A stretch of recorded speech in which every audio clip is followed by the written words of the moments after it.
When I first drove through the gates of Meridian Pines, I thought I had found paradise. The trees were tall, the sidewalks immaculate, the streetlights elegant. Each home had its manicured lawn, the kind of neighborhood people post about when they finally make it. My name is James Callahan. I had just accepted a job in a neighboring city and decided why not chase the dream? Move into a place that felt safe, quiet, respectable. A sanctuary, Meridian Pines, I discovered, was governed by a Homeowners Association, an HOA, I admit. I had heard jokes. HOAs are tyrants, they enforce paint colors. Pick on you for a bush that's too tall. But I thought, well, maybe some rules are worth it to preserve value and order. On move-in day, I met my first neighbor, Mrs. Evelyn Hart, a silver-haired woman who strolled over carrying a plate of cookies. She welcomed me warmly. "We're very proud of our community," she said. "You'll see the board takes things very seriously here." That evening, I got my HOA packet. Rules on fence height, exterior paint palette, lawn care standards, parking norms, architectural review committee ARC protocols. Nothing alarming. I nodded. Fair enough, but as the days passed, small things began to crop up. I trimmed a hedge. A courtesy letter arrived. "Please ensure your plant height remains under 5 feet." I parked a guest's car on the street. A violation notice. "Within 12 hours, move to your garage or driveway." I plan to repaint a slight accent trim. The ARC demanded a sample and weeks of review, not hostile, but firm. It made me curious. How far does the HOA's reach go? Then came the welcome meeting, held in the community clubhouse. Chairs arranged in a semicircle. The board, President Erica Steele, Vice Mark Rios, Secretary Ruth Bennett, Treasurer Daniel Cho, plus 2 general members. Erica spoke first, soft voice, but authoritative. "We maintain standards to protect property values and the peaceful coexistence of residents. Let's have a smooth, cooperative year." The small crowd murmured agreement. But as I watched faces, some friendly, some reserved, I sensed undercurrents. During Q&A, young couple asked about short-term rentals, Airbnb. Ruth Bennett's eyes tightened. "Our covenant currently prohibits rentals under 30 days, she said firmly. A man in the back muttered, "But what if you want to rent your home when you travel?" "Ruth, then you must apply to the ARC's GIP board approval, and we evaluate case by case." That line hung in the air. I thought, case by case. That's vague. As I left that night, I felt 2 things. This was more complicated than I thought and maybe more oppressive than I expected. Asterisk, asterisk. Over the next few weeks, I tried to settle in. I greeted neighbors, joined a local Facebook Meridian Pines residents group, and began to see the community in layers. There was team order. People who believed the HOA was essential, who liked discipline, who spoke loudly in support of enforcing rules. And there was Team Flex. People who chafed at the strictness, who found ways to push the boundaries. One Sunday afternoon, a moving van pulled into the empty lot 2 doors down. A young man in jeans and a t-shirt hopped out. I introduced myself. "I'm Lucas Harper," he said. Nice smile, energetic. I offered help. He declined. Then asked about rules for decorations. I warned, "Watch out for the ARC, they're picky." Lucas laughed. "Rules are fine, but I've got an idea. I want to bring some life into my backyard. Maybe solar sculptures, mood lighting, a fire pit." "I'll submit my design," I cautioned. "Don't expect it approved quickly." A week later, I got an alert in the neighborhood group. New resident Lucas proposes fire pit and party lighting. Requests ARC meeting. The threads exploded. Some supported creativity. Others worried about noise, aesthetic chaos, safety. Board responded promptly. "Please ensure sound measures. No noise after 10 p.m. Design must be consistent with surrounding properties." Lucas complied, submitted plans. Board asked revisions. Lucas acquiesced. I admired his tenacity, but I also noted that his plans were somewhat scaled down from his original vision. Meanwhile, in phone conversations with Mrs. Hart, I discovered she had served on the Ark years ago. "Once you're in, rules look clean," she told me. But behind closed doors, decisions get negotiated. Later, I got a partial access email from the board. "We are reviewing new security measures, including community cameras and drone patrols." I blinked. Drone patrols. Over neighborhood airspace? I asked Ruth Bennett at a neighbor gathering. "Me? Are drone patrols legal?" "Ruth," she paused, then said, "we are exploring options. It's in very preliminary stages. If adopted, they will be regulated in compliance with local laws." I left feeling uneasy. My mind silently asked, whose compliance will matter, and who will control the drones? A few weeks later, Lucas hosted a small barbecue. I accepted an invitation. The night was warm. Lights twinkled. Soft music. Laughter. Around midnight, a small drone whirred just above the backyard, shining a light down. Lucas squinted skyward. "Lucas, are you kidding me?" "That's the HOA drone." "Me? Seriously?" He shrugged. "Guess they're testing." A sharp voice, Erica Steele, via walkie. "Drone. Return to base." The drone ascended and flew off. Laughter gave way to tension. We all looked at Lucas. He forced a smile. Something changed that night, something unspoken. The message was clear. They were watching. The next morning, I got a knock on my door. It was Mr. Alvarez from across the street. "James, did you see the drone last night?" he asked, voice low. I told him yes, and asked if he thought the HOA was overstepping. He nodded. "My cousin is a lawyer. He says HOA surveillance is a gray area, space rights, privacy issues. But people are too scared to challenge." Meanwhile, Lucas received a violation notice, lighting beyond allowable lumens. "Retract accent lights, submit new plan within 48 hours or fine applies." Lucas was furious. He posted in the neighborhood group, "I'm trying to add beauty, not break rules." Why the hostility? Some neighbors cheered him on. Others warned, "Don't push the board, they have power." At the next board meeting, Lucas appeared, flanked by a few supporters. "Lucas to board. Why such harsh treatment?" My lighting was tasteful. "Why no dialogue?" Erica calm. "The covenants are clear. Light levels, neighbor consent, dark sky considerations. We must be consistent." Lucas then reviewed my plan publicly. "Let neighbors decide," Ruth sharply. "That's not how it works. We have standards and precedents." Luke insistent. "If you won't, then I want disclosure who voted and why." A tense silence. I sat in the back, watching. Board members exchanged glances. President Erica broke. "We will review. But the decision stands. You're on notice." Afterward, Lucas and I walked out together. He muttered, "They didn't even vote in front of me." Over the next week, more notices. Mrs. Collins down the street was cited for a bird feeder over 18 inches high. Mr. and Mrs. Gupta got fined for an inflatable Halloween display that hung half a day early. Someone was told to remove a shade sail over a patio because it clashed with approved tones. The neighborhood group was alight with commentary. Some said board was too harsh. Others said rules protect values. One night, I went to meet Mrs. Hart. She poured tea at me. "Do you think the board is overreaching?" Mrs. Hart quiet. "It depends. Some enforcement is fair, but power corrupts.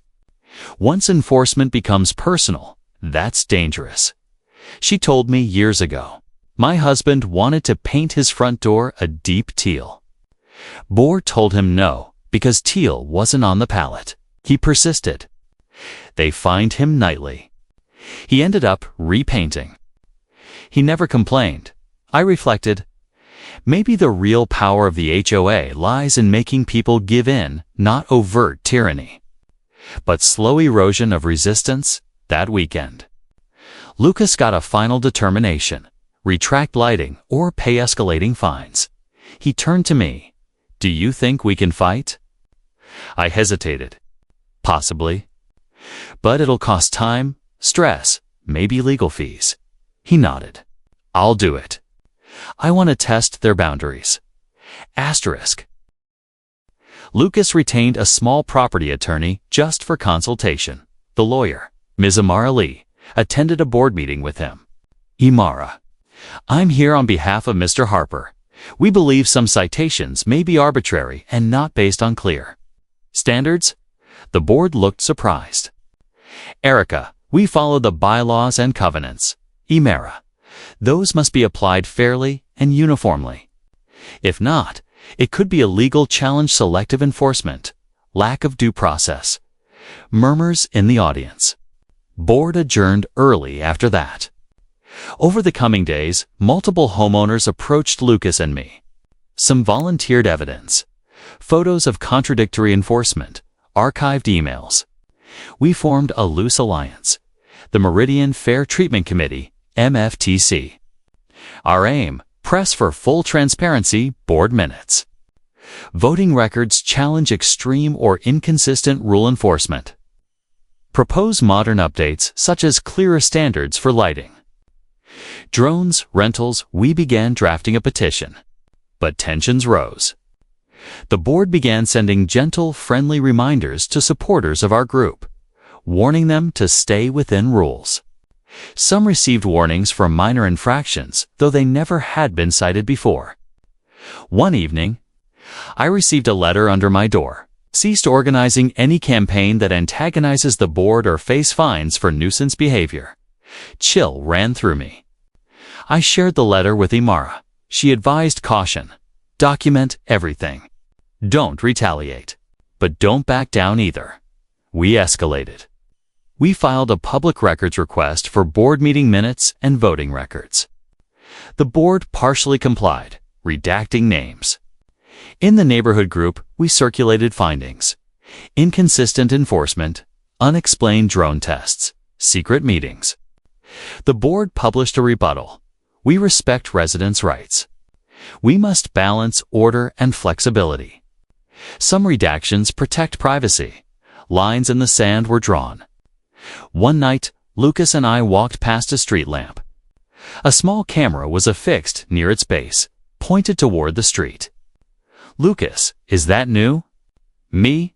I don't recall seeing it, we speculated. Part of a new surveillance network. I lay awake thinking, are we entering a new era where the Homeowners Association becomes more like a local government, enforcing not just landscaping, but behavior, movement, expression? Asterisk midway through summer. A notice arrived. The board planned to vote on amending the covenants to allow short-term rentals 30 days or less, under strict conditions, such as additional fees, background checks, and board approval. This blindsided many. The board argued it could increase property values and bring in extra income for the HOA via permit fees. The MFTC held an emergency meeting. Some neighbors loved the idea: extra income, flexibility. Others feared strangers, noise, security risks. Lucas and I drafted a position. We would support regulated, case-by-case, short-term rental, but insisted on clear, fair criteria and appeal rights. No secret vetoes in the lead-up. The board unleashed a communications campaign. Mailers touting economic benefits. Text messages reminding residents of potential tax advantages, and official FAQs. At the next board meeting, heated discussion. Erica, let us modernize. We must adapt to changing real estate trends. Mark Weiss, other HOAs profit from this. We don't want to be left behind, Ruth, but we will protect neighbors. Short-term rental permits will be limited, background checks enforced, and fines stiff for violations. Imara, on behalf of Lucas. We request that all permit decisions be subject to appeal and that full criteria be published. No arbitrary rejections. One neighbor stood. But what about parking, guest behavior, wear and tear? We pay for common areas infrastructure. Another shouted, if people want to rent, it should be their right. In the vote, the amendment passed 5-2 immediately. The board announced they would begin accepting applications, with first priority to homeowners who had no prior violations. The reaction was fierce. In the neighborhood group, arguments erupted. Some accused the board of self-interest if board members themselves planned to rent. Others said this opens the door to chaos. Lucas turned to me. We need to monitor the first applications. Within days, the first application arrived from a homeowner who also happened to be friends. With the board president, we requested the permit file. The board partly complied, redacting names. But we discovered the applicant had a prior noise violation, yet was still approved. We saw, once again, signs of selective enforcement. The MFTC began rallying support to demand an audit of permit decisions and threatened legal recourse if rules were applied unequally.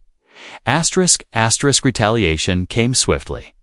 One morning, I found a violation notice on my car windshield, unregistered vehicle.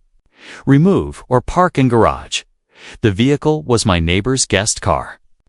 It had parked overnight with our permission. Lucas got a fine for a door color change, though he had submitted samples months before. A friend in MFTC, Ms. Nguyen, received a loud letter, cease and desist organizing. Any further involvement may constitute a nuisance, violating community rules. We documented all incidents with timestamps, photos, copies of letters in one board meeting. Attending as a guest, I asked politely, why was my vehicle targeted? But many others not. Erica Icy, we respond to complaints. That vehicle was flagged. Me? By whom? And why mine? She refused to name complainants.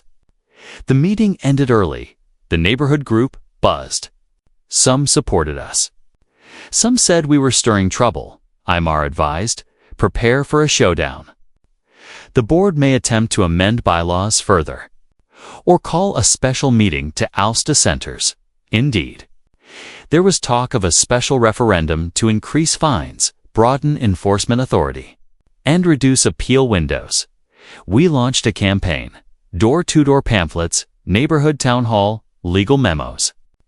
Some residents, afraid of being fined, stayed quiet. Others rallied on the night of the referendum vote. Tensions were high. In the clubhouse, ballots cast. The board declared the measure passed down swiftly. The new enforcement rules took effect. The MFTC cried foul. They claimed inadequate notice, no neutral hearing, and lack of transparency. Imara filed a lawsuit on behalf of Lucas and 2 other residents, requesting injunctive relief to suspend the new rules until fairness concerns addressed. The board countered publicly. We acted within our rights. We maintained community welfare. The local press got wind of the lawsuit. Neighborhood drama suddenly had headlines in the city paper, with quotes from both sides. The real nature of power in Meridian Pines was exposed. This was no gentle civic body, was a political force. That night, as I stared at my ceiling, I realized the real fight was not just about lights or rentals, it was about who gets to decide the rules. Asterisk. The lawsuit discovery process unlocked secrets. We obtained internal emails showing that 2 board members discussed approving the first rental permit as a favor to a personal friend. We saw draft documents of a surveillance fund proposing drone fleet purchases, neighborhood cameras, and software for resident tracking. We found undisclosed financials, expenditures labeled consulting, which seemed to mask payments to firms aided by board members. In closed session transcript, one board member confessed, "We can't have Lucas get people riled." If we let him succeed, we lose control. I read these documents late into the night. Heart pounding. The next morning, I confronted the board in open session meeting. These documents show lack of impartiality, improper financial dealings, and secret plans for surveillance. How do you respond? Erica's face paled. She stuttered. Mark tried to interject. I am ARA forceful. The community demands answers. We propose an independent auditor, a recall vote for board members, and suspension of enforcement until the review is complete. Some residents cheered. Others sat stunned. Board looked cornered. The board blocked the motion, citing bylaw limitations. They called a recess. Outside, residents buzzed. Is this the end of the board's reign? Or will they strike back? Rumors circulated at night. Some residents received threatening emails. Anonymous notes. Stop meddling. Lucas and I worried. This had escalated beyond rules disputes into harassment. I'm ARA. Warned, be careful. Document everything. Don't respond to provocation. Meanwhile, the press ran a story. HOA in Suburbia faces scandal. Residents sue over secret surveillance. Favoritism. Neighbor dynamics shifted. Some boarded sided with us. Others doubled down. Then came a break. The city zoning department intervened, questioning whether HOA surveillance drones violate municipal codes or airspace. Ordinances. The board had not expected a regulator to step in. They scrambled at a tense showdown meeting. The board announced it would voluntarily suspend drone tests and surveillance purchases pending investigation. For a moment, it seemed we had one.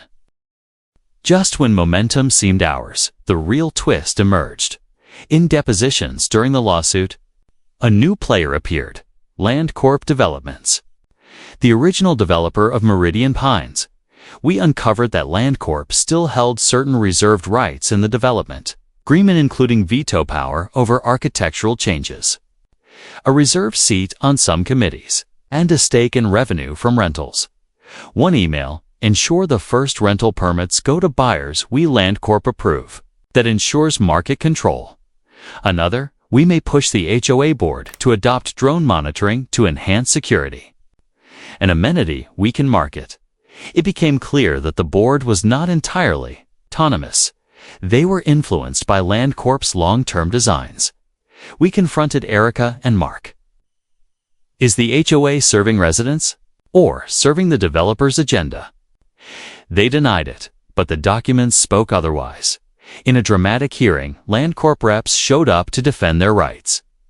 They argued that they helped build the community and have rightful oversight. Our coalition realized that this was bigger than a homeowners fight. It was a clash between residents, democratic rights, and corporate control of planned communities. The lawsuit pivoted, not just challenging board actions, but challenging the foundational governance structure. We galvanized press coverage. Is your HOA just a puppet for big developers? Some neighbors, once skeptical, joined us when they saw that decisions were being funneled through a silent corporate hand. LandCorp, to its credit, pushed back Hardly Gold Team's warning of ruinous countersuits. But in the community, something shifted. Residents who had stayed silent began asking questions. Homeowners asked for open board forums, recall votes, strict term limits, financial transparency. In short, the underdog fight had become a movement. I looked around Meridian Pines and realized the paradise I saw it on move-in day had always carried this hidden tensione suburban idol in tension with power and profit. Asterisk, asterisk. The court battles dragged on. We endured delays, motions, appeals. Some residents grew weary, but many held the line. Finally, after a pivotal motion, the judge ordered an independent audit of financials, governance, and permit practices. The court also enjoins the board from enforcing the new extreme fine rules, pending resolution. Landcorp's reserved rights were partially upheld, but some special veto powers were curtailed. The judge demanded that future amendments pass by a supermajority and that associate rights be limited. The board was forced to release unredacted minutes, voting records with limited redactions, and revealed the full drone proposal documents showing hub plans, budgets, vendor contracts. Some board members resigned amid pressure, and new elections were held. The new board, a mix of original and MFTC-aligned members, reopened the ARC process, adjusted lighting rules, limited drone use to emergencies only, and formalized appeal procedures. We negotiated new covenant amendments, clear thresholds for rentals, transparent permit processes, term limits for board service, recall authority, and an annual audit. The neighborhood group slowed its battles, but remained vigilant. Lucas's lighting plan was finally approved with modest adjustments. He held a party. I attended under string lights and soft music. Neighbors mingled. Some older ones, once staunch board backers, quietly approached me and said, "Thank you, Mrs. Hart." Standing alone, said, "You reminded us that even in the quietest places, governance matters." But I also felt melancholy. The fight left scars, relationships fractured, trust tested. Some neighbors never forgave. Some stayed resentful. The movement had changed. Meridian Pines. It would never be the same perfect FAQA as I looked down the street, under the warm glow of porch lights. I wondered, in every community, who watches the watchers. ***, years later, I live here still. The HOA is more transparent, more balanced. But the tension between order and freedom remains. I look back on that first drive through the gates and realize paradise comes with rules. But the crucial question is who makes those rules and who holds them accountable. ***. So I tell you this story not just for drama, but as a cautionary tale. If you live in an HOA, read the covenant. Attend board meetings. Ask hard questions. Don't assume rules are fair because they exist, because every neighborhood is a microcosm of governance, and the price of silence is often higher than the cost of standing up. Meridian Pines changed. Some good, some permanent scars. But the residents reclaimed a voice, and that, in the end, is the real story of an HOA community, not of perfect houses, but of imperfect people learning to live under shared rules. Thank you for listening.